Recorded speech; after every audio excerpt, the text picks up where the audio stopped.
दोस्तों, एक हल्की फुल्की मज़ेदार शराबी और पंडित की कहानी आपके लिए लाया हूँ। एक पंडित जी पूजा करके बाहर जा रहे थे।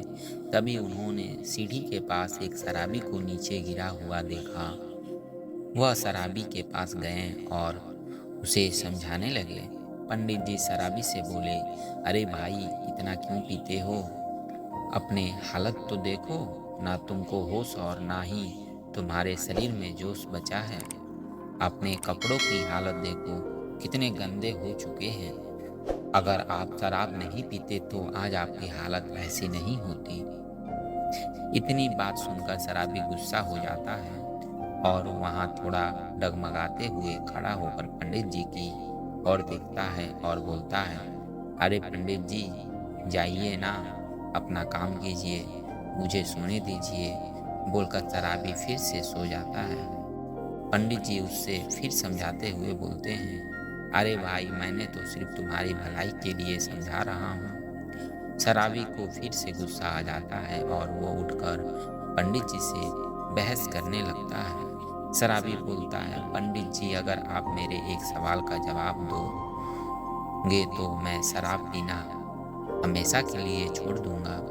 पंडित जी बोले, पूछो बेटा, क्या पूछना चाहते हो? शराबी पूछता है, पंडित जी बताइए, इस दुनिया में सबसे बड़ा क्या है? पंडित जी, सबसे बड़ा तो मंदिर है बेटा। शराबी, अगर मंदिर बड़ा है तो धरती पर क्यों खड़ा है?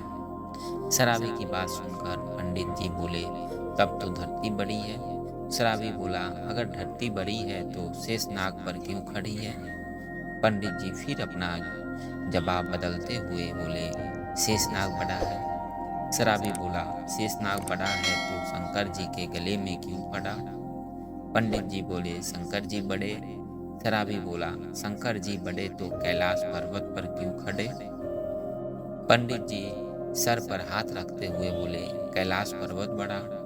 शराबी बोला, कैलाश पर्वत बड़ा तो हनुमान कैसे लेकर उड़े? पंडित जी बोले, हनुमान जी बड़े। शराबी बोला, हनुमान जी बड़े तो राम के चरणों में क्यों पड़े? पंडित जी बोले, राम बड़े। शराबी बोला, राम बड़े तो सीता को रावण लेकर क्यों उड़े? पंडित जी, अब तो आप बोलेंगे नहीं कि रावण बड़ा? रावण तो राक्षस था, तो वह तो बड़ा नहीं हो सकता। पंडित जी, हाँ भाई, वह तो राक्षस था, तो वह बड़ा नहीं हो सकता। तू ही बेटा बता दे कि सबसे बड़ा कौन? शराबी बोला, ना पर्वत बड़ा, ना शेषनाग बड़ा, ना रावण बड़ा, ना जो पीके पड़ा वही सबसे बड़ा। इतना सुनने के बाद पंडित जी जो वहाँ से भागे, उसके बाद उन्होंने कसम खा कि आज के बाद किसी शराबी को नहीं समझाऊंगा।